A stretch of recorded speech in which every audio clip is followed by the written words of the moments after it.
saturates, this incubates, threatens all our lives. Try to legislate. Estimados alumnos, muy buenos días, o buenas tardes o buenas noches, dependiendo de a qué hora estén viendo este video. Antes que nada me voy a presentar, ya que es la primera clase que tengo con ustedes. Mi nombre es Emiliano Cuchia y voy a ser su profesor en lo que resta de la materia Perspectivas Antropológicas. Voy a ser su profesor tanto para este tema que comenzamos hoy día, que es el apetito sensible, como para el análisis también de la dimensión psicológica específicamente humana que vamos a comenzar a ver en las semanas que van a seguir. Concretamente la dimensión espiritual del ser humano, aquello que refiere estrictamente al conocimiento intelectual y la apetencia intelectual. Bien, entonces estamos en una parte, digamos, ya de la materia, promediando o comenzando a transitar el final de la materia, y acá lo que estamos analizando básicamente ya no es perspectivas antropológicas en el sentido de diversas miradas sobre lo que es el ser humano, sino que desde ya lo que han visto en las últimas clases con el profesor Costarelli Brandi, lo que ustedes han estado analizando ya es una visión o un intento de visión completa, íntegra de la psiquis humana, un intento de visión que no parta al hombre, que no lo atomice, que no considere meramente lo espiritual como si lo material no fuese parte del ser humano, una visión cartesiana, pero que tampoco se quede con lo meramente físico, con lo meramente material, como si todas las, de alguna manera, experiencias vitales nuestras se limitaran a un mero desajuste, un mero desarreglo físico-químico, y no hubiese también un dinamismo, digamos, inmaterial y espiritual en nuestra psiquis. Entonces, de lo que se trata en definitiva, el esfuerzo que realizamos en esta materia es tratar de ver al ser humano precisamente como un ente íntegro, íntegro de cuerpo y alma, no como una mera yuxtaposición, sino como ese dinamismo, esa unión entre una materia informada por un alma corporizada en ese cuerpo, puesta en concreto, digamos. Bien, entonces de eso se trata y vamos a ver entonces dentro de esa misma línea ¿de qué hablamos cuando hablamos de apetencia sensible? Vamos a relacionarlo con los temas anteriores y también vamos, seguramente en la segunda clase, a proyectarlo hacia los temas que van a venir más adelante. Bien, dicho eso, entonces vamos directamente al tema que nos convoca. Cuando hablamos de apetito, tenemos que primeramente entender a qué estamos haciendo referencia con ese concepto. Y la verdad es que cuando nosotros analizamos la realidad, o cualquier objeto en concreto de esa realidad, podemos hacerlo siguiendo varios puntos de vista. Podemos analizarlo desde un punto de vista estrictamente, podríamos decir, fenomenológico, desde las manifestaciones de esa cosa, podríamos sentarnos a ver cómo se comporta la realidad que estamos tratando de estudiar, podríamos simplemente anotar esas formas de comportamiento y quedarnos allí. Es muchas veces también lo que de alguna manera llena nuestro lenguaje coloquial con respecto a las cosas, ¿no? La manera en que definimos las cosas muchas veces no son una definición, sino más bien son una descripción de cómo se me aparecen esas cosas a mí, una descripción que puede ser más, digamos, más extensa, más detallada o menos, pero que en definitiva simplemente se trata de describir, de explicar con palabras coloquiales lo que se me manifiesta, lo que se me aparece. Podemos también dar un paso más y analizarlo desde un punto de vista más, entre comillas, científico moderno, desde un punto de vista más positivista. Y esta es la manera de analizar que tienen las ciencias duras. Cuando tratan de ir a conocer una determinada realidad, lo primero que hace un científico en la línea de las ciencias físico-matemáticas es tratar de medir ese fenómeno, tratar de analizarlo desde el punto de vista de la cantidad. Lo que puede ser medido, lo que puede ser expresado en caracteres matemáticos, eso es en definitiva para esta rama, digamos, o para esta manera de entender la ciencia, eso es en definitiva conocer. Y finalmente tenemos una mirada, digamos, un punto de vista más bien ontológico del análisis de la realidad, en el cual precisamente lo que vamos a tratar de analizar es el qué es la cosa. Este punto de vista ontológico es, en definitiva, el que se constituye como el punto de vista central para la mirada metafísica, para la mirada filosófica, y es precisamente el punto de vista que nos interesa lógicamente en esta materia, que se llama perspectivas antropológicas y que efectivamente está haciendo referencia a una mirada filosófica sobre la psiquis humana, a una mirada filosófica sobre la vida humana. Entonces, es precisamente este punto de vista ontológico en el cual vamos a hacer mayor hincapié.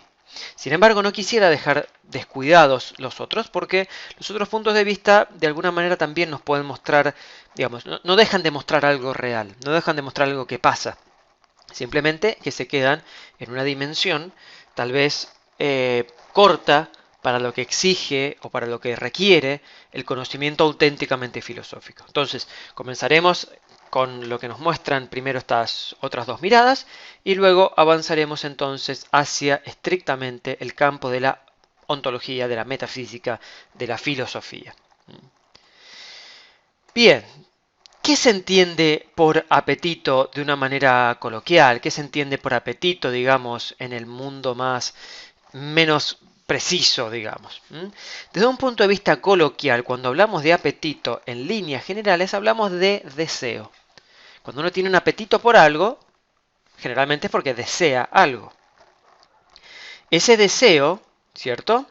Podemos definirlo como una tendencia a poseer algo. Yo deseo algo, que yo lo desee significa que quiero tenerlo. Es algo que no tengo, que podría tener y que efectivamente tengo ganas de tener. Entonces, tengo apetito por algo, es que deseo algo. Y desear algo implica tender a la posesión de ese algo. Buscar tenerlo, buscar adquirirlo, buscar hacerlo mío, digamos. En líneas generales, si uno va, digamos, a hablar más todavía coloquialmente del asunto, este deseo que de alguna manera designamos con la palabra apetito, se constituye no simplemente en ganas de algo, sino en un motor, en un auténtico motor que me pone en movimiento para la, digamos, consecución de algo. Ese apetito que estamos acá definiendo conceptualmente, en líneas generales, desde el punto de vista coloquial, lo relacionamos a veces mucho con cuestiones que tienen que ver con la alimentación.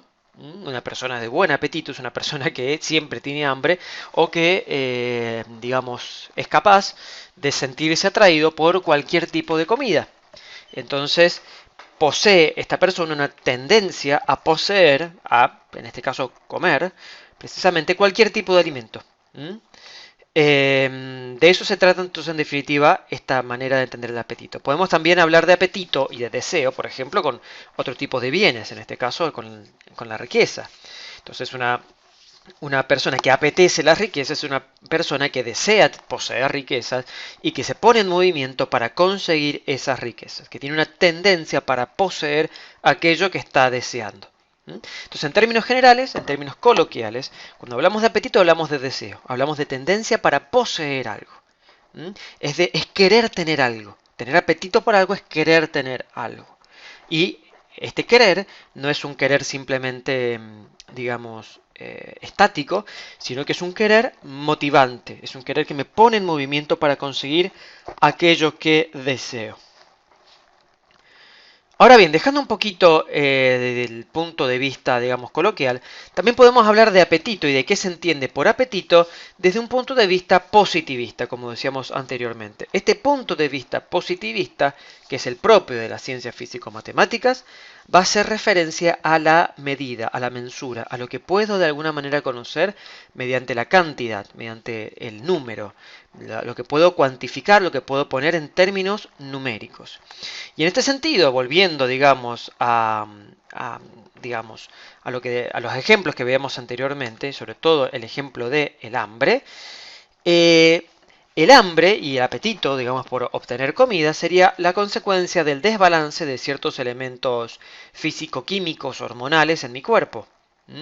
Y entonces, la definición estrictamente hablando del apetito por la comida, desde el punto de vista positivista, es básicamente la búsqueda de volver al cuerpo el balance lógico, el balance que exige con respecto a ciertas proteínas, con respecto a ciertos niveles de azúcar, digamos, de glucosa y demás. Con lo cual, existen,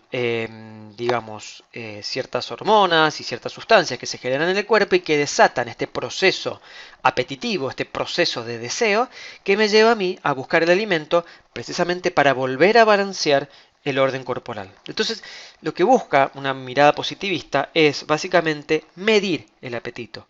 Es básicamente decir, bueno, el apetito, la tendencia, el deseo, se produce por un desbalance. Es la búsqueda de volver a balancear, los niveles de ciertas sustancias dentro del cuerpo. Y ahí se queda. En definitiva, lo que le interesa al positivista es ver hasta dónde puedo medir. Ahora, ¿por qué tengo estos desbalances? ¿Por qué necesito buscar el balance? Bueno, básicamente porque, son cosas, requeridas para el sostenimiento de la vida. Pero vamos más allá. ¿Qué significa vivir? ¿Qué significa sostener la vida? ¿Qué significa poseer un tipo de vida, que necesita del contacto de las sustancias externas para poder mantenerse estable, para poder incluso lograr ciertos principios, o ciertas tendencias que incluso esas tendencias no son necesariamente cuantificables? Hablando de otra manera, o dicho con otras palabras, nosotros los seres humanos necesitamos alimentarnos y sabemos que necesitamos alimentarnos y cuando tenemos hambre buscamos el alimento. Ahora también sabemos, o al menos sospechamos, que el fin de nuestra vida no es meramente alimentarnos. Nos alimentamos para algo más. Buscamos el orden, el balance entre las distintas sustancias y entre los distintos elementos que conforman nuestra parte corporal, pero sabiendo que ese no es el fin.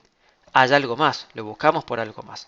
Entonces, si yo me quedo definiendo el apetito meramente en la dimensión de lo, de lo medible, meramente en la dimensión de lo cuantificable, en la dimensión de lo matemático y de lo numérico, estoy perdiendo una gran parte de la dimensión tendencial. Hay tendencias que no las puedo medir, hay tendencias que van más allá de lo mensurable.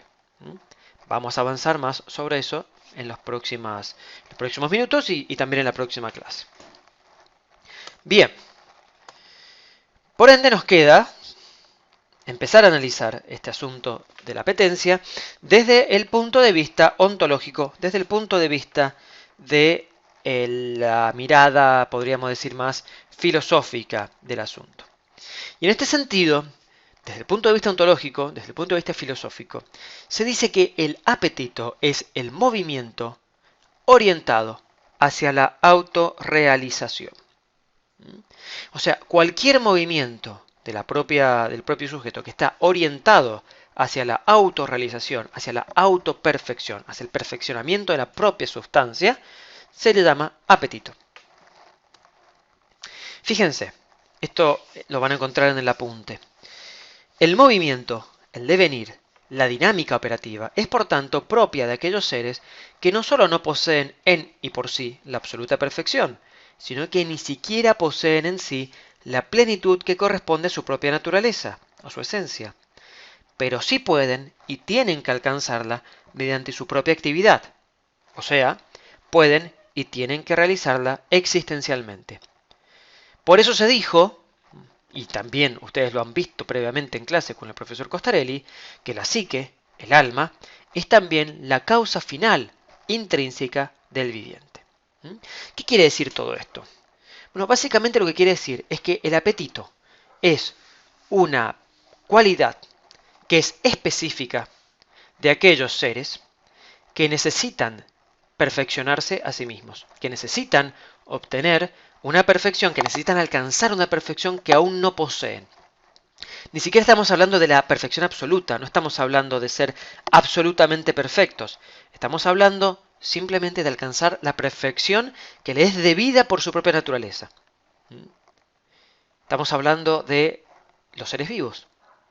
Estamos hablando de esa pulsión que tienen los seres vivos para, digamos, nacer o comenzar a existir en un estado, digamos, más bien de imperfección y de limitación absolutas, embrionario podríamos decir, y que tienen que desarrollarse a lo largo de su vida para cumplir justamente los fines establecidos por su propia naturaleza, que tienen que alimentarse, que esa alimentación implica luego un crecimiento, que ese crecimiento implica luego un desarrollo pleno de sus capacidades, entre ellas las capacidades reproductivas, que son las que van a hacer que precisamente esos seres materiales limitados que están llamados también a morir, aspiren, como decía Aristóteles, a la eternidad. ¿Cómo aspiran a la eternidad? Bueno, multiplicándose en otros seres de la misma naturaleza.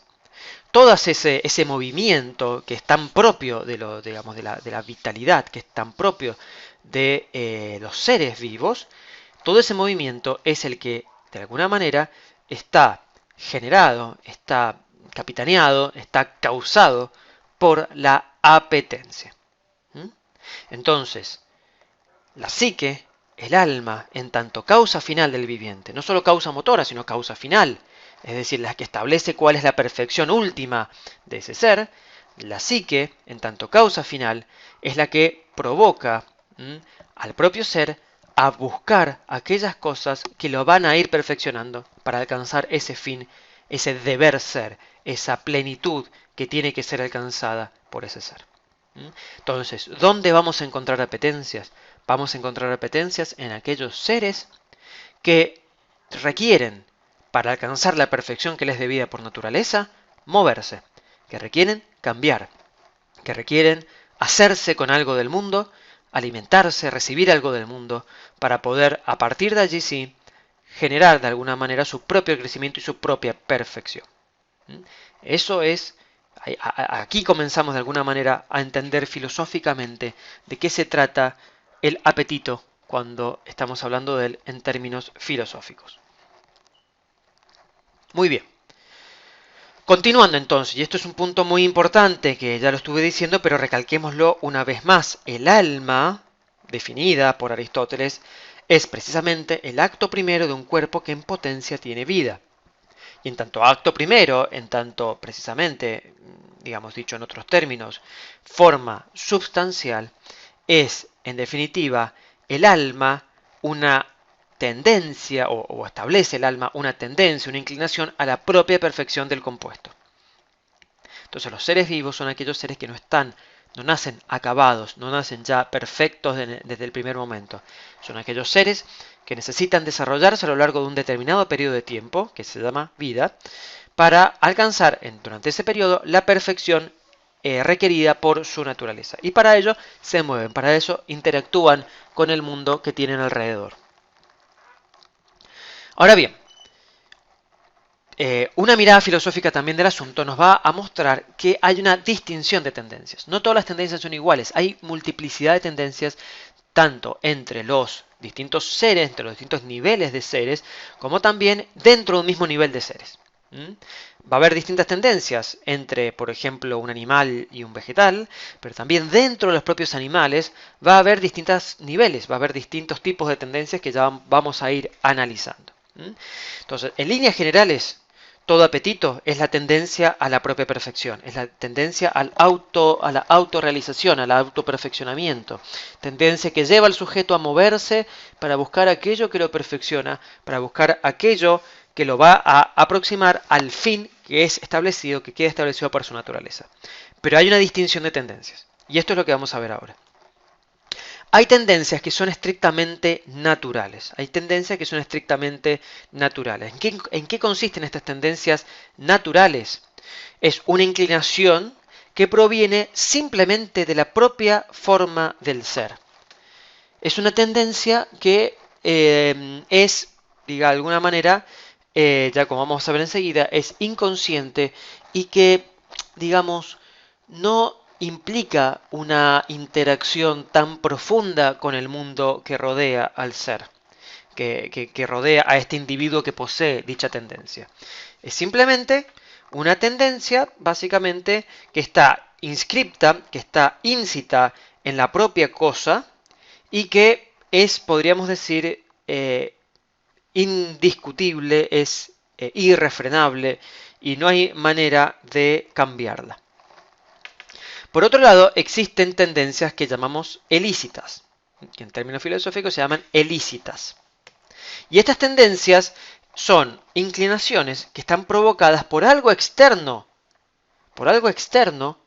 conocido por el sujeto como agradable o como odioso. Entonces aquí no hay meramente una inclinación que proviene desde el propio ser, del propio sujeto, y una inclinación ciega, sino que hay ya una relación con el mundo externo, una relación en términos cognoscitivos con el mundo externo, una relación que implica captar algo del mundo externo, y captarlo como agradable o como odioso, es decir, realizar una evaluación sobre ese mundo externo.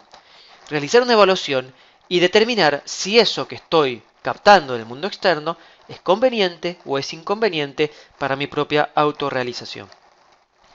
Este segundo nivel de las tendencias, que serían las tendencias ilícitas, son mucho más perfectas, obviamente, que las inclinaciones naturales e implican, obviamente, un nivel de, digamos, de vida, un principio vital, un principio anímico superior, ya que implica, obviamente, una relación mayor con la naturaleza e incluso una mayor independencia con respecto a un cierto nivel de independencia con respecto al propio cuerpo o con respecto a las propias condiciones materiales en las cuales comienza a existir ese ser. Ya ahora lo voy a explicar un poco más con ejemplos y demás, no se hagan problemas. Vamos a avanzar entonces.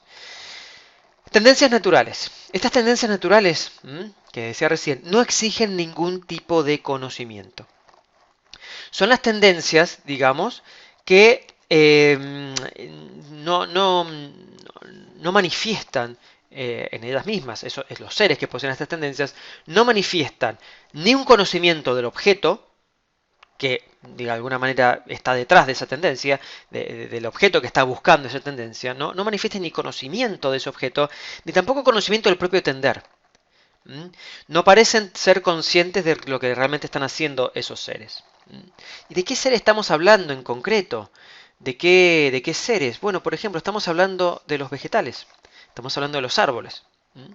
Estas tendencias, estas inclinaciones naturales que posee un ser, por ejemplo, como el árbol, se trata de procesos básicos y rectos, que no poseen ningún tipo de desvío, no puede ser modificado, no puede ser cambiado. Esto es, no pueden ser educados.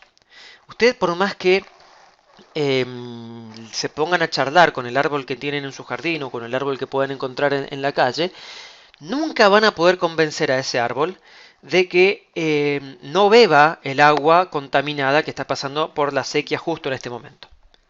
No van a conseguirlo. El árbol está llamado, tiende naturalmente, tiende de una manera irrefrenable, básica, recta, sin ningún tipo de desvío posible, hacia la captación con sus raíces del agua que tenga cerca, de la que tenga cerca.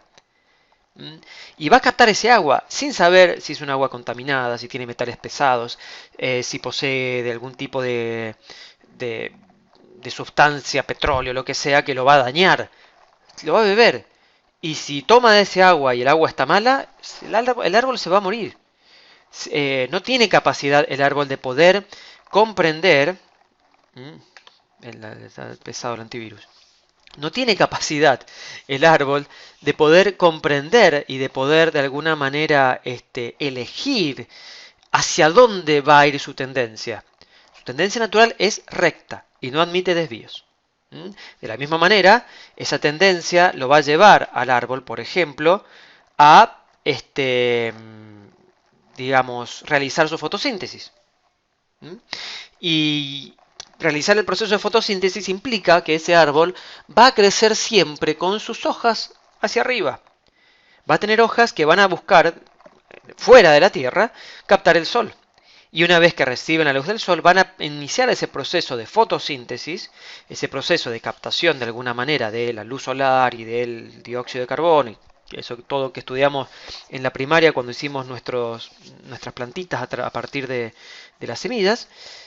Todo ese proceso que nosotros ya estudiamos es un proceso que la planta realiza naturalmente irrefrenablemente, indefectiblemente, rectamente, sin desvíos posibles, que no se educa. Está de alguna manera programada, entre comillas, para hacer eso, y la planta no va a hacer otra cosa, no va a ser capaz de hacer otra cosa.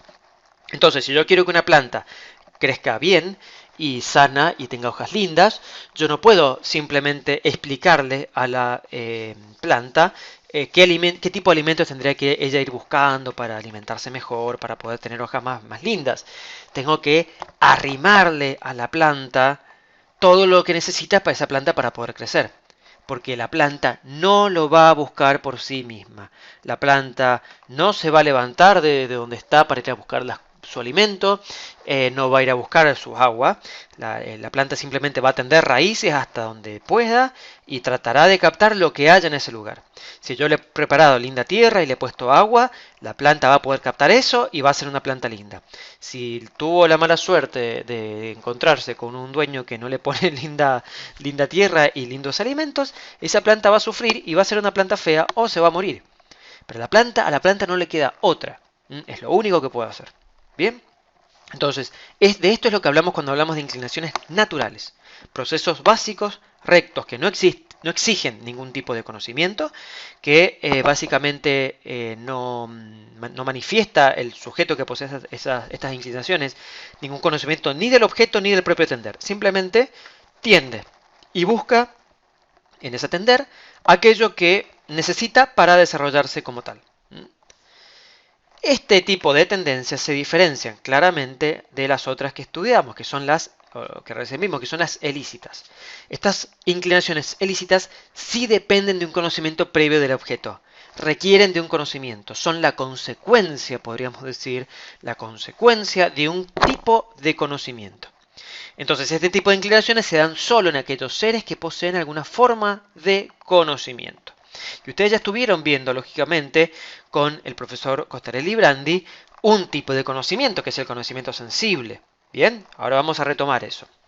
En el caso, entonces, de estas tendencias, de estas inclinaciones ilícitas, es el objeto el que llama. Es el objeto, al ser captado por este sujeto, por este animal o quien sea, que conoce ese objeto, es ese objeto, entonces, en su capacidad de ser un instrumento para satisfacer alguna tendencia o alguna necesidad de autorrealización del sujeto, es ese objeto el que llama al sujeto. El sujeto, al conocerlo, comprende, en algún nivel, comprende que ese objeto es capaz de satisfacer alguna de sus tendencias de autorrealización vital. Y en la medida en que comprende eso, tiende a obtener ese objeto y se mueve para buscarlo. Entonces, en este caso ya hay un cierto nivel, mayor o menor, ya lo vamos a ver, de conocimiento tan del objeto, aunque es posible que en muchos casos no haya un conocimiento del propio tender.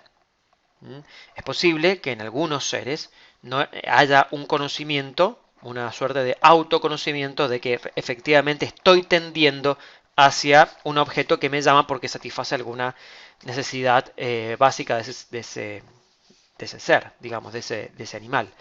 Ya vamos a ver qué niveles existen con respecto a estas tendencias. Pero por lo pronto, y lo que tiene que quedar claro, es que toda tendencia ilícita exige un conocimiento previo del objeto.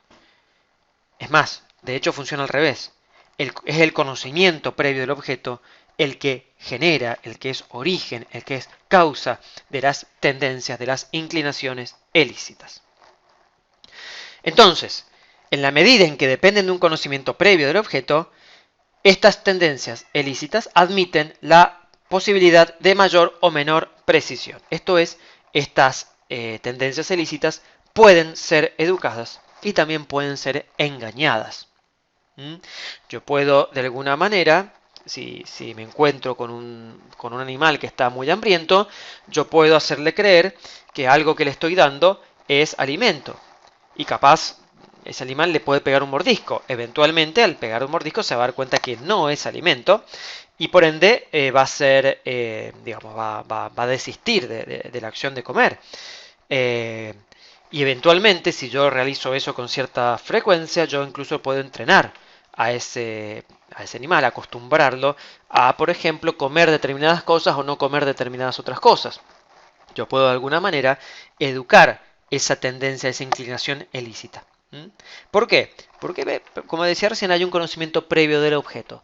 Y ese conocimiento del objeto, si yo puedo de alguna manera educar al perro, en este caso, por ejemplo, a que coma en determinado lugar, o a que coma de determinada manera, o a que coma en determinado horario, el perro entonces ya va a saber, va a adaptar de alguna manera su propia tendencia a lo que el exterior le ha ido marcando como pautas para recibir esa alimentación.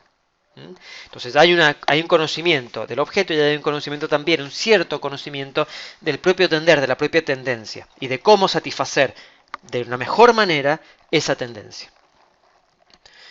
Entonces, en el caso, como decíamos recién, de la alimentación en los animales, uno puede de alguna manera generar y uno puede darse cuenta que en los animales existen evaluaciones, ¿cierto?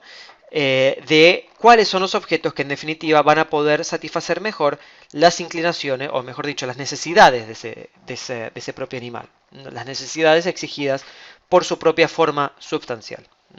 Entonces un perro, de alguna manera, si uno le presenta distintos tipos de comida, va a elegir, o se va a comer todo porque tiene mucha hambre, o también, si se acostumbra a que siempre se le está ofreciendo, va a elegir lo que más le gusta y probablemente hay ciertas cosas que no las coma, hay ciertas cosas que las deje.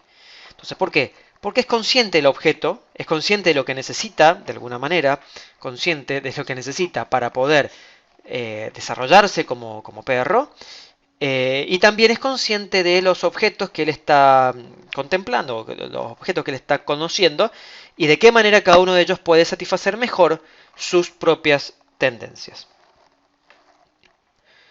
Bien, ahora, dentro de lo que son las tendencias ilícitas, que, como vimos, siguen el conocimiento, como yo tengo dos formas de conocimiento, dos grandes tipos de conocimiento, dos grandes niveles de conocimiento, entonces también voy a tener dos tipos, dos niveles de inclinaciones ilícitas. Por un lado tengo el conocimiento sensible, y esto es lo que ustedes estudiaron con el profesor Costarelli Brandi hasta la semana pasada. Tengo un conocimiento sensible que es propio, digamos, y está presente tanto en los animales como en los seres humanos. No está presente en las plantas, no está presente en el reino vegetal. Por eso en el reino vegetal, como decía recién, solo tenemos tendencias naturales, no tenemos tendencias ilícitas. Pero por otro lado también tenemos un tipo de conocimiento, que no es el mero conocimiento sensible que ya vieron, sino que es el conocimiento intelectual. Bien, este conocimiento intelectual no lo hemos visto todavía, es el que vamos a ver más adelante. Pero también este conocimiento intelectual genera inclinaciones ilícitas, específicamente intelectuales. Y estas inclinaciones ilícitas, específicamente intelectuales, solo se dan en los seres humanos. Solo están presentes en los seres humanos. Entonces nosotros cuando lleguemos a analizar este punto, el del conocimiento intelectual, y luego pasemos a analizar la apetencia intelectual, las tendencias ilícitas intelectuales, vamos a ver y vamos a poder diferenciar, digamos, con mayor claridad el tipo y el nivel de tendencias o de mundo tendencial en el que se mueve un animal y el nivel, el punto de vista tendencial en el que se mueven los seres humanos. Y vamos a ver de qué manera eso en el ser humano se da o se puede dar o no armónicamente. Las tendencias sensibles junto con las tendencias intelectuales. Ambas ilícitas, pero obviamente una superior y específica de la parte espiritual, como es las tendencias intelectuales. Entonces, toda inclinación depende del tipo de conocimiento. Y en este sentido, es el conocimiento la causa de las inclinaciones. Y esto lo voy a repetir varias veces. Es el conocimiento la causa de las inclinaciones. Donde hay conocimiento sensible, hay inclinaciones sensibles. Hay inclinaciones ilícitas sensibles. Hay apetencia sensible. Donde hay conocimiento intelectual, va a haber apetencia intelectual. Donde no hay conocimiento de ningún tipo, no hay apetencias ilícitas, no hay inclinaciones ilícitas, hay simplemente inclinaciones naturales. ¿Bien?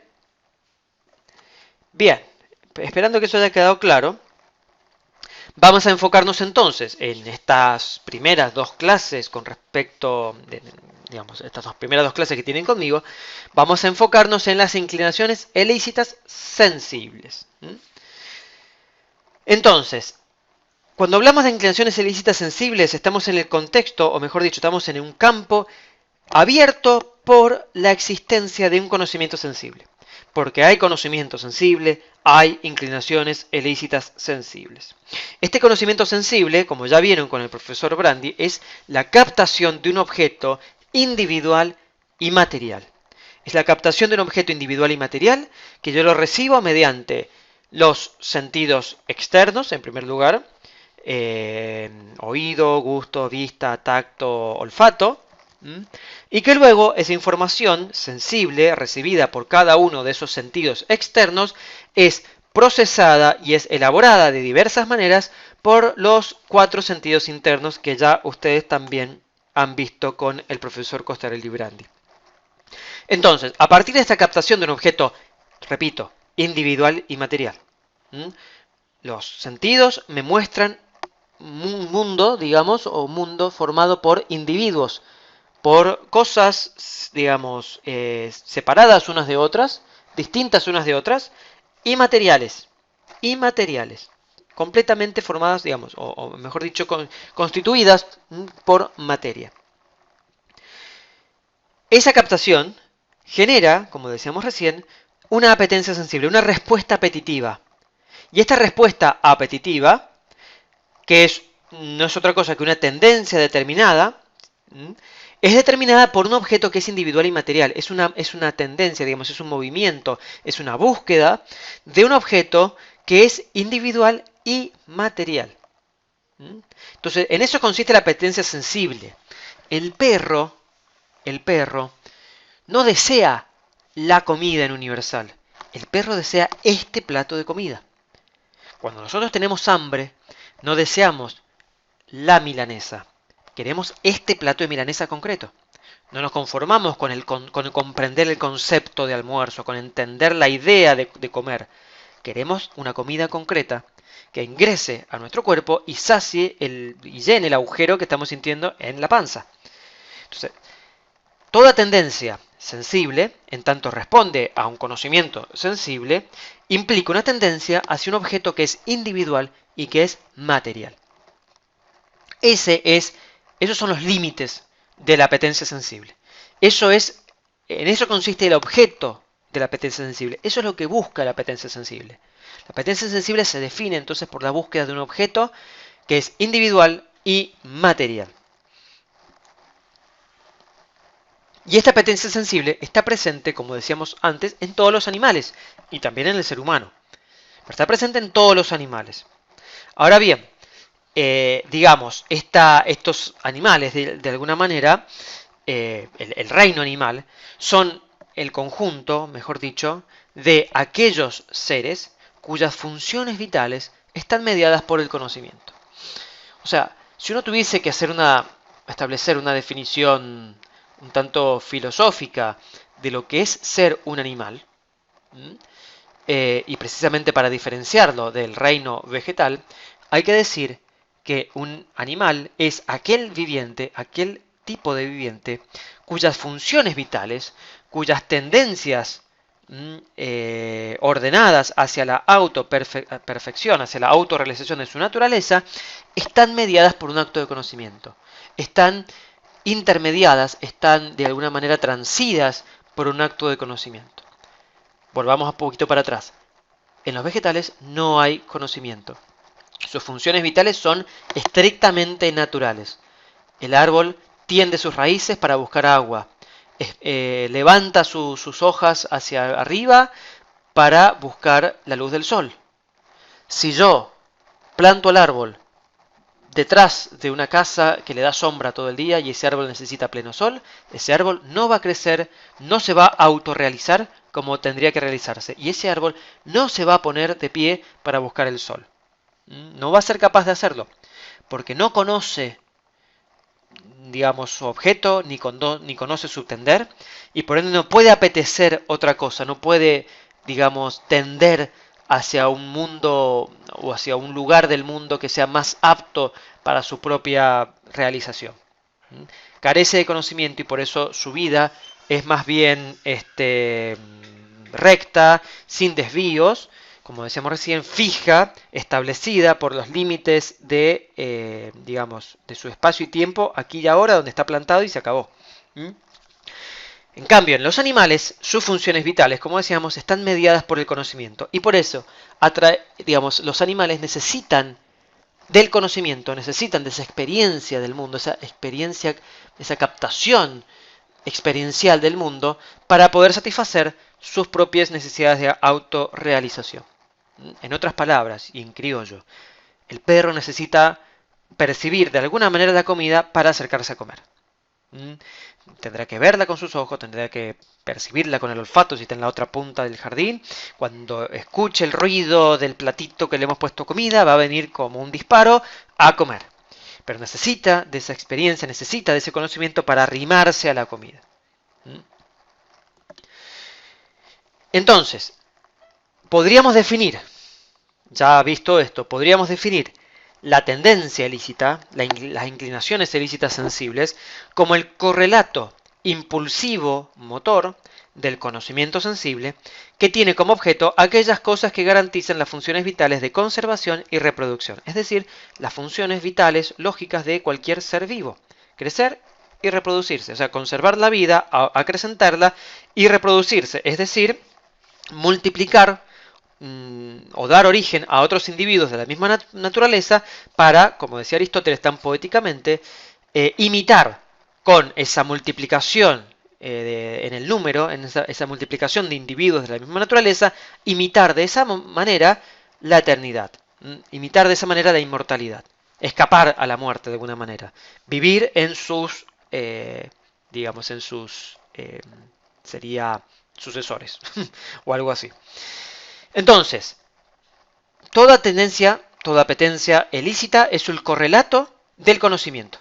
Y en este caso, la apetencia, la inclinación ilícita sensible, es el correlato del conocimiento sensible. Un correlato que es impulsivo motor, es decir, que genera un intento, un impulso hacia el movimiento, hacia ponerse en marcha para obtener aquellas cosas, aquellos objetos que garantizan las funciones vitales de ese ser, que garantizan lo que exige la propia naturaleza de ese ser, que es autorrealizarse, alcanzar cierto nivel de perfección que ya viene establecido en su propia forma sustancial. Bien.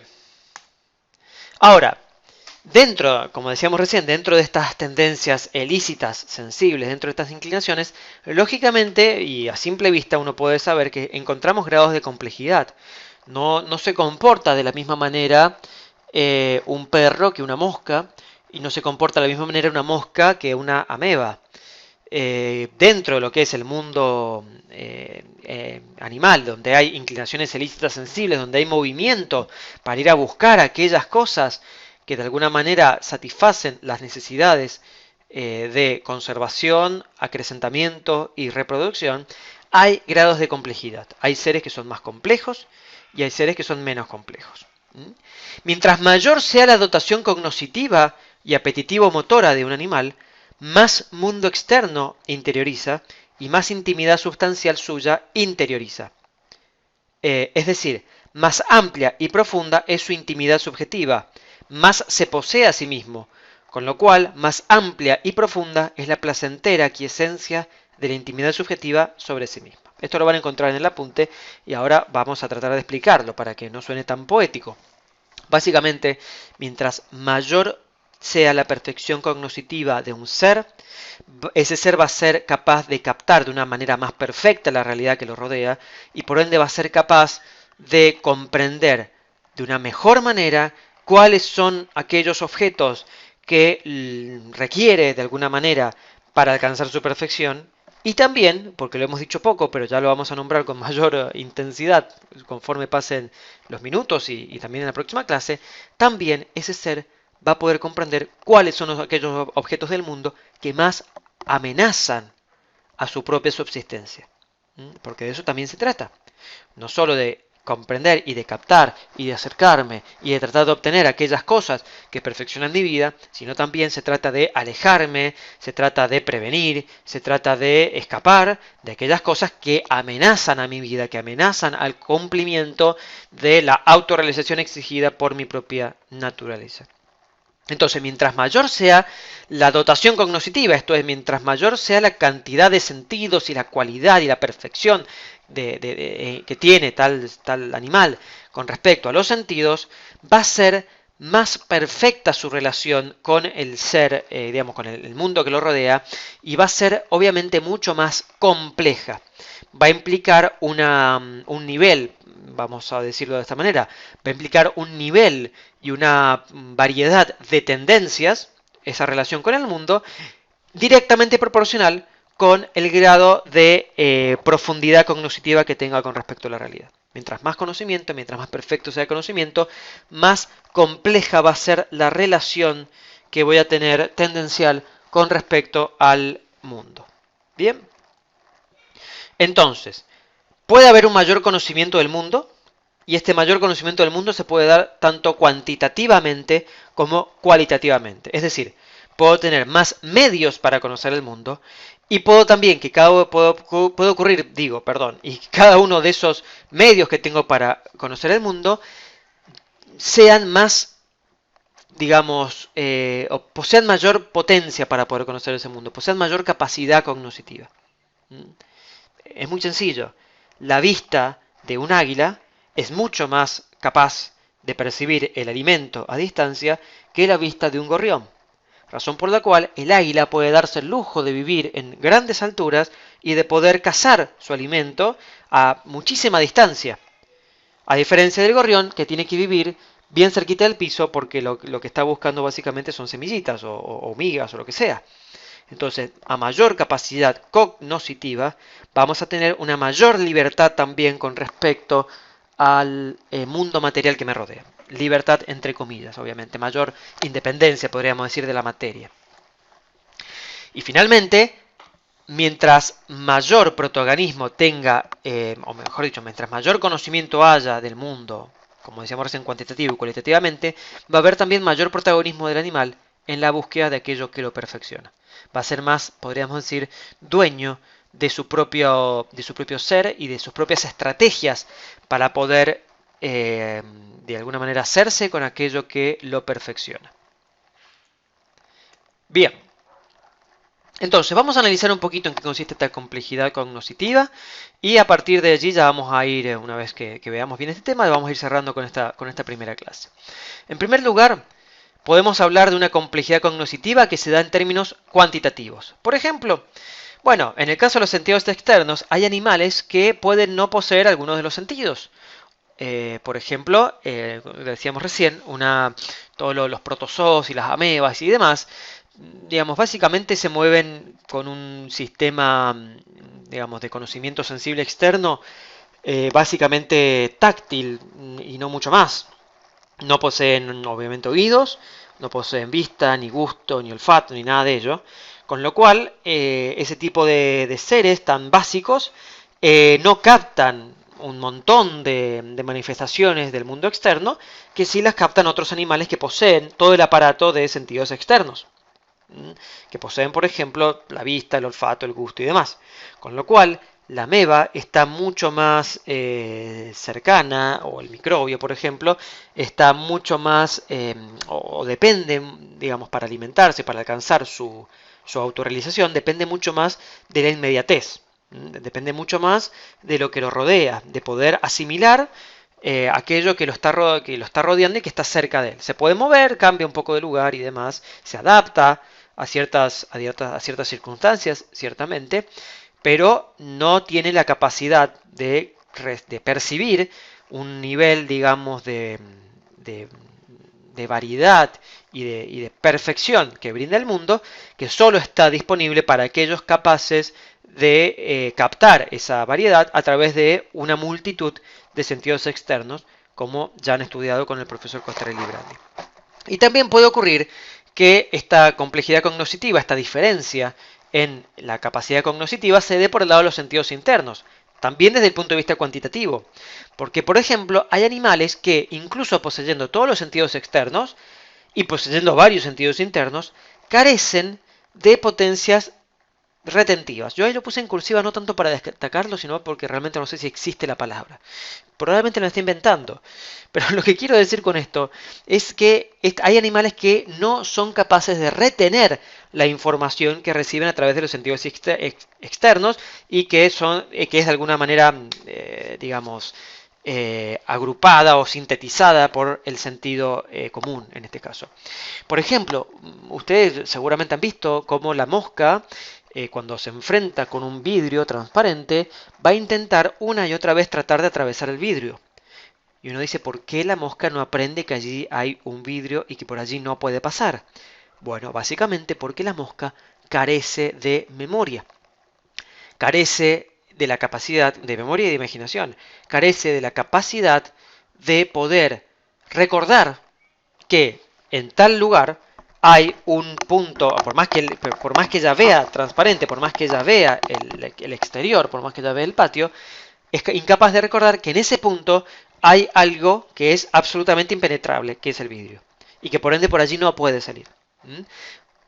Este mismo fenómeno le puede ocurrir a un perro. Un perro se puede llevar puesto un vidrio, una persona se puede llevar puesto un vidrio. Nosotros alguna vez, tal vez nos hemos llevado puesto una puerta de vidrio. Ahora, nosotros aprendemos, eventualmente. Algunos demoramos más, capaz. O sea, nos tendremos que golpear 2 o 3 veces con el vidrio, pero eventualmente vamos a aprender que allí hay un vidrio. ¿Por qué? Porque tenemos capacidades, potencias retentivas, tenemos memoria y tenemos imaginación.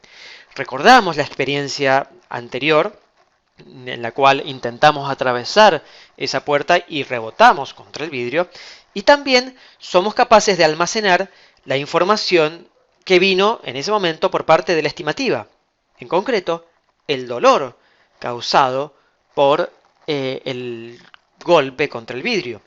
Y como ese dolor ha quedado almacenado en mi memoria como un hecho negativo, con una connotación negativa, por ende soy capaz de aprender a comportarme y a, en todo caso, modificar mi manera de salir al patio. Tendré que abrir la puerta. Entonces, eso ocurre en la medida en que yo esté dotado de todas las capacidades, digamos, sensitivas, en este caso de las potencias sensitivas internas, y fundamentalmente de las que tienen que ver con la retención de la información. Son ellas las que permiten el aprendizaje. Pero también, como les decía, esta complejidad cognitiva se puede dar en términos cualitativos, o sea, no solo cuantitativos, no solo se trata de poseer o no poseer ciertos sentidos, sino también se trata de en qué grado poseo esos sentidos para poder tener tal o cual tendencia, o para que se desarrolle en tal sentido o en mayor sentido tal tal inclinación y tal tendencia. Por ejemplo, con respecto a los sentidos externos, hay animales que poseen algunos sentidos más desarrollados que otros. Recién decíamos, el águila posee una vista muy aguda. Y hay otros animales, por ejemplo, una lechuza, por ejemplo, que posee un sentido auditivo absolutamente fabuloso que le permite prácticamente cazar en la oscuridad. Además de que sus ojos están adaptados para la oscuridad, pero al tener sus oídos, de hecho, ustedes se han visto alguna vez, ¿no? Tenerlos deformes, o sea, uno más arriba que el otro, uno más adelante que el otro, no tenerlos simétricos, le permite básicamente al momento que escucha un ruido, un movimiento, saber exactamente a qué distancia y a qué altura se encuentra el objeto que produjo el movimiento, y en ese sentido puede ir y cazar al pequeño ratoncito que andaba por allí tratando de escaparse. Entonces, es la cualidad, el nivel, digamos, de desarrollo que posee también cada sentido, el que va a implicar también diferencias en la complejidad de las tendencias ilícitas sensibles. Y también hay obviamente una mayor y menor complejidad y perfección cualitativa en los sentidos internos. Particularmente esta mayor perfección se da o se marca sobre todo en aquellos sentidos que captan lo no sensato, particularmente la estimativa.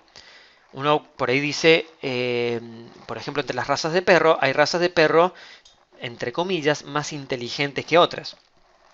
No se trata de una cuestión de inteligencia, ciertamente. Se trata de una cuestión de estimativa más o menos desarrollada. Hay ciertas razas de perros que, de alguna manera, poseen una capacidad de evaluar los hechos que lo rodean de una manera más rápida y de poder retener muchísimo más, de una manera mucho más eficiente y rápida la información que recibieron a partir de ese hecho. Entonces, por ejemplo, hay perros que a la primera o la segunda aprenden una orden o aprenden que tienen que comer de determinada manera, y hay perros que por más que uno los trate de educar durante años, nunca lo van a aprender. Y básicamente, ¿por qué? Bueno, básicamente porque no poseen, digamos, la suficiente estimativa para poder valorar positiva y negativamente lo que uno le está tratando de transmitir. Entonces, incluso en la misma raza, o mejor dicho, en la misma especie de animales, en los perros, son las diferencias cualitativas de los sentidos internos los que van a, de alguna manera, establecer distintas o diferencias en cuanto a las inclinaciones. Hay perros que tienen mayor olfato que otros y que por ende son capaces de percibir la comida a mayor distancia porque justamente la perciben a través del olfato. Y hay otros que no tienen tanto olfato. Bien, entonces, primera mirada a la complejidad cognitiva. Una primera mirada que nos marca que, de acuerdo a digamos, a la cantidad de sentidos que posea un determinado animal, sentidos internos y sentidos externos, o también dependiendo de la cualidad con la cual posean esas capacidades, esas potencias, si las tienen más o menos desarrolladas, van a generar un distinto o distintos niveles de inclinaciones sensibles. Van a de alguna manera moverse o van a manifestarse esas inclinaciones sensibles de diversas maneras. Pero siempre, y esto hay que recordarlo, siempre, siempre, siempre, todas esas inclinaciones sensibles, no importa el tipo que sean y a partir de qué sentido interno surjan y cuántos sentidos internos o no tiene determinado animal, todas las inclinaciones ilícitas sensibles están mediadas por el conocimiento y apuntan a la autorrealización de ese animal. Bien, vamos en concreto. ¿Cómo funciona el sistema apetitivo? ¿Cómo funcionan las inclinaciones ilícitas sensibles? Bueno, para ver cómo funciona tenemos que analizar cómo se vincula el conocimiento con la tendencia. Tenemos que analizar paso a paso cómo es que se vincula el conocimiento con la tendencia. Todo empieza, como decíamos recién, todo empieza en el conocimiento. Las inclinaciones ilícitas son inclinaciones que dependen del conocimiento. Son la consecuencia del conocimiento. Y por ende, para analizar cómo se origina la tendencia, la inclinación ilícita sensible, tengo que comenzar entendiendo lo que es el conocimiento sensible. Y por eso ustedes ya lo vieron esto con el profesor Corster-Librandi, por eso primero vemos conocimiento y después vemos apetencia. Y cuando pasemos a la dimensión espiritual, a la dimensión estrictamente humana, también veremos primero conocimiento intelectual y luego la apetencia. ¿Por qué? Porque la apetencia es una consecuencia del conocimiento. En este caso, la apetencia ilícita. No estamos hablando de apetencias naturales, de tendencias naturales. Las tendencias ilícitas dependen del conocimiento, son causadas por el conocimiento.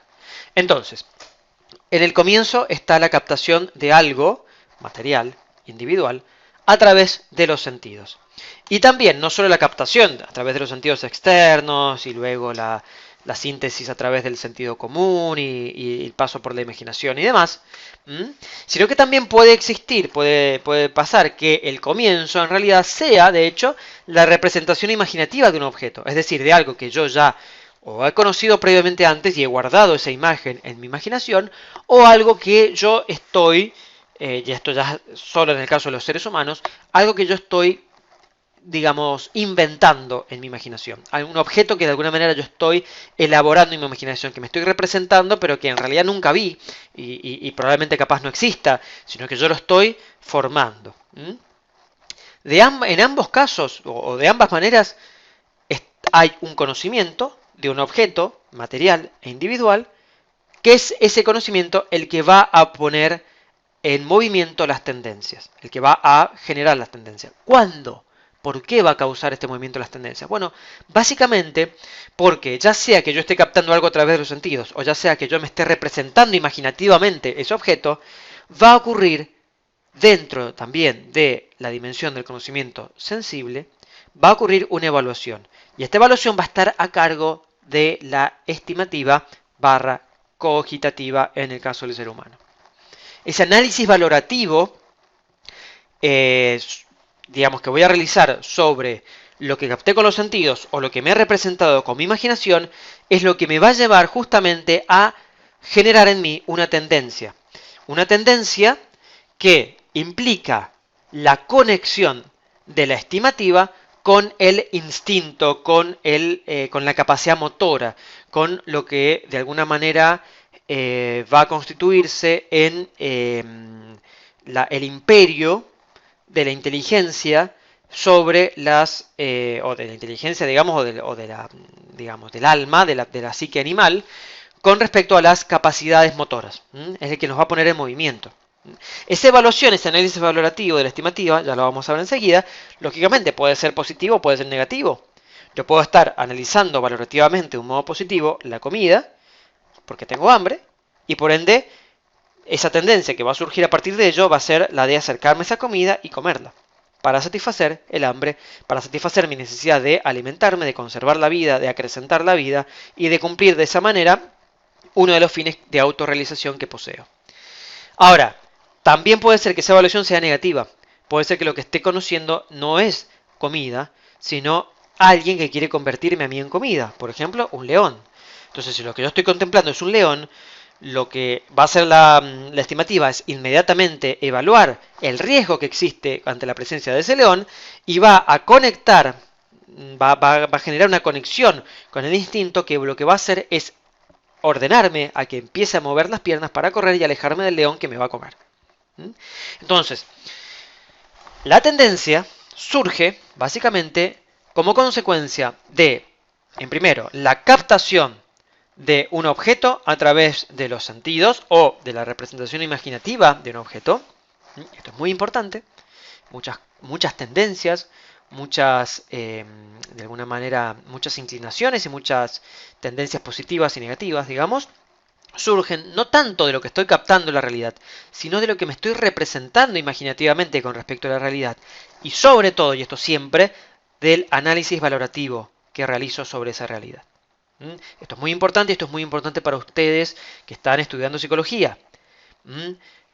Muchos de los problemas, la gran parte de los problemas psicológicos con los cuales viene la gente no son generados por la realidad, son generados por la manera en la cual comprendemos esa realidad, la manera en la cual nos representamos la realidad y la manera en la cual valoramos esa realidad. Simplemente lo tiro acá, después lo podemos seguir hablando. Bien, entonces, esta conexión de la estimativa con el instinto es básicamente la tendencia. La tendencia es lo que conecta la valoración con el movimiento, con la puesta en marcha de mis capacidades motoras para ir hacia la comida o para escaparme de lo que me quiere convertir en comida. ¿Bien? Entonces, recién cuando hablamos de la complejidad decíamos, bueno, hay una complejidad que depende mucho de qué sentidos posea, qué sentidos externos e internos, y de con qué grado de perfección los posea. Bien, pero también hay una complejidad, ¿cierto?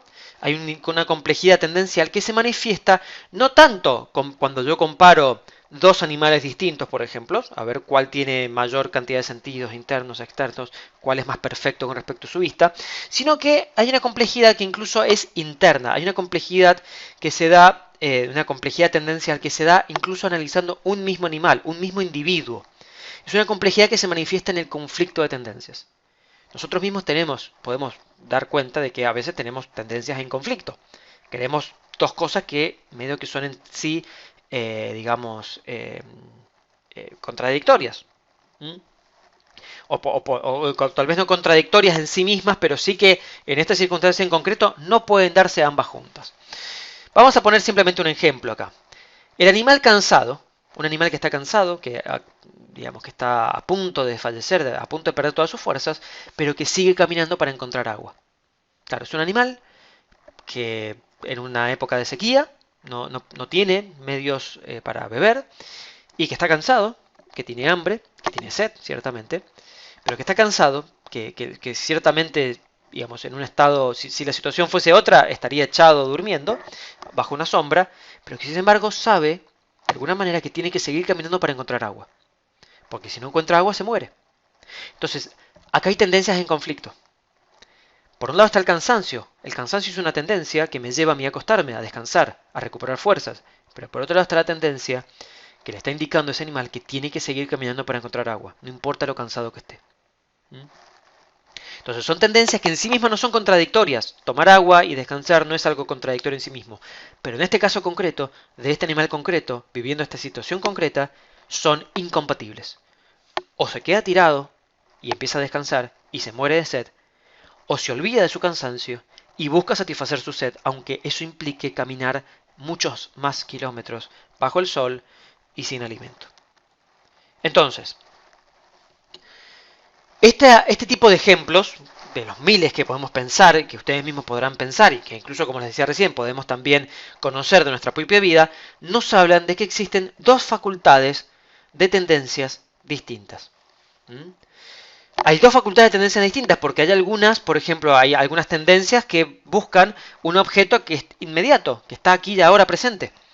Y hay otras tendencias que apuntan a un objeto mediato, a un objeto que está más lejano. Por ejemplo, en el caso del ejemplo que estamos viendo acá, el animal cansado tiene ante sí un objeto inmediato que le daría cierto placer, que es tirarse al piso y dormir, y descansar, y dejar de caminar. Eso es un objeto inmediato, es aquí y ahora. Y seguramente ese animal lo desea aquí y ahora. Y sin embargo, posee una tendencia también hacia un objeto mediato, un objeto que está más lejos, que no está aquí ahora, no lo puede satisfacer aquí ahora, no puede ya obtenerlo, sino que necesita trabajar para lograrlo.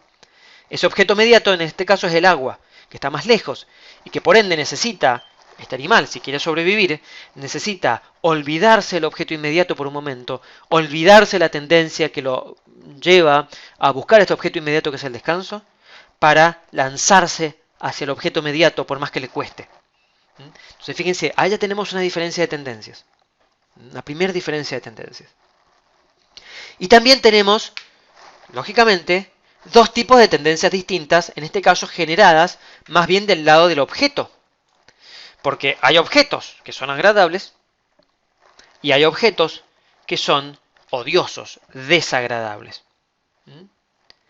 Entonces, por el lado de las facultades, hay facultades que me llevan a tender hacia el objeto inmediato, al que está aquí y ahora, o escaparme del objeto que está aquí y ahora, algo que sea feo, algo que me vaya a dañar. Y hay facultades que, digamos, un nivel de facultades que hacen referencia a un objeto que está lejos, que está mediato, que está más allá del aquí y ahora. Ya sea en tiempo, ya sea en lugar, pero que no está aquí y ahora, que está después. Y también hay tendencias distintas que vienen por el lado del objeto. Hay objetos que son agradables y por ende que yo quiero tener, que los quiero poseer, que me quiero hacer con ellos. Y hay objetos que son odiosos, que los quiero tener lo más lejos que pueda de mí, que los quiero apartar de mí. ¿Por qué? Porque de alguna manera me causan dolor, me causan tristeza, ya lo vamos a ver, o en general me causan una amenaza a mis funciones vitales, me causan una amenaza a la estabilidad de mi ser. Entonces hay objetos agradables y objetos odiosos. Y obviamente todo esto, digamos, este tipo de complejidad, este tipo de conflictos de tendencias, yo los puedo analizar en detalle y se puede dar combinadamente. Hay objetos, digamos, que pueden ser,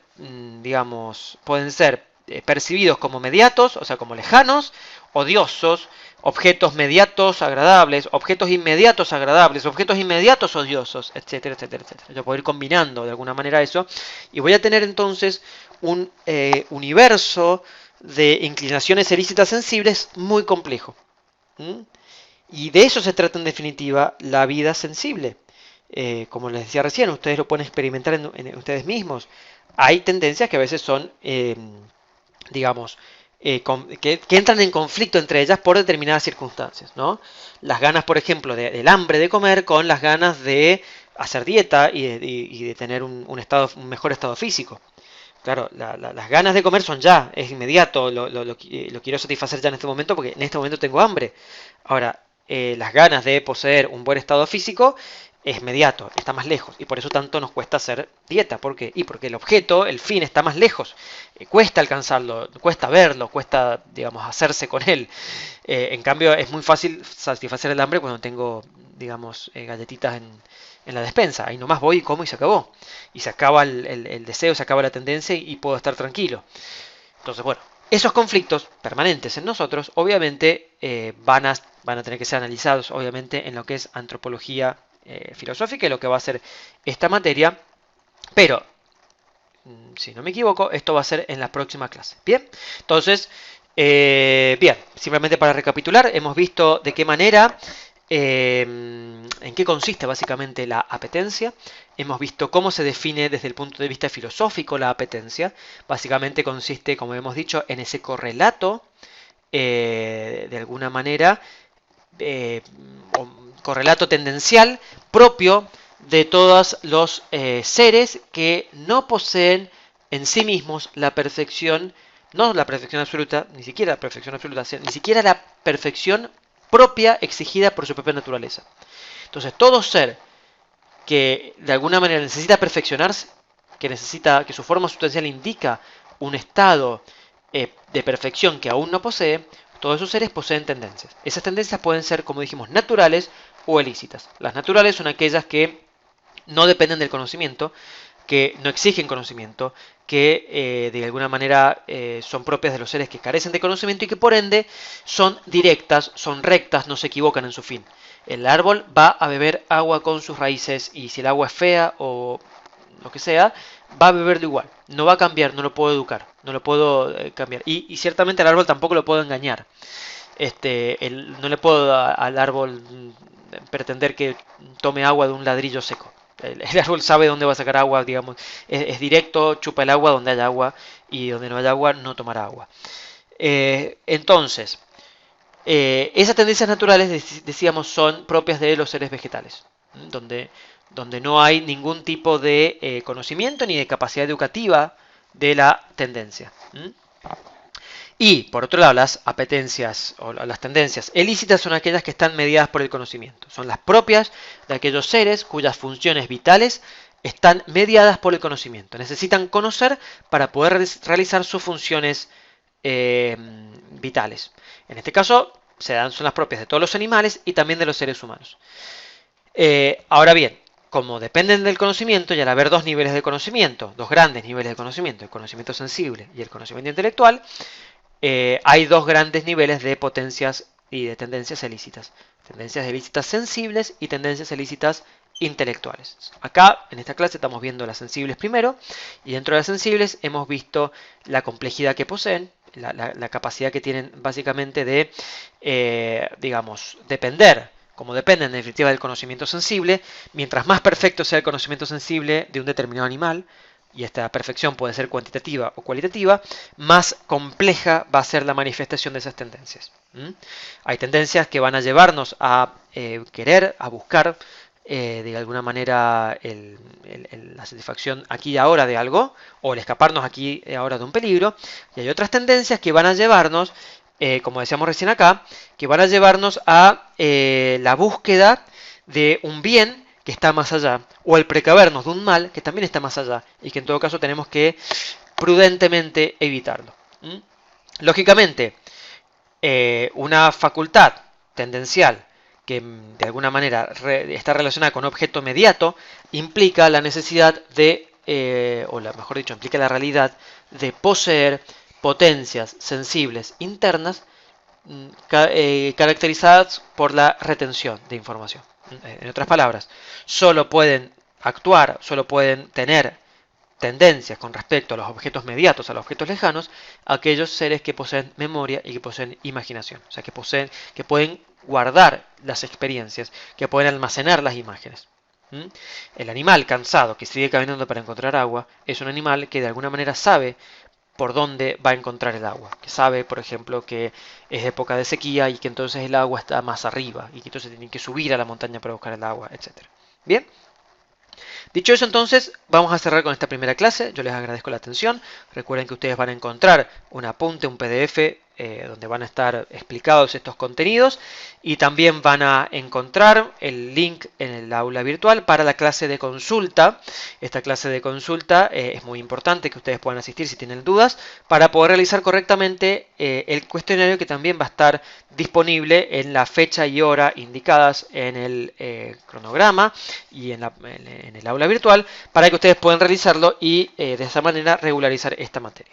Yo me despido entonces con esto, les agradezco muchísimo la atención y bueno, sin más, quedamos entonces para la próxima clase. Los espero para la próxima clase, donde seguiremos analizando lo que tiene que ver con el apetito sensible. En este caso seguiremos con lo que tiene que ver con la complejidad de las tendencias sensibles. Entonces yo les agradezco, muchas gracias y hasta luego.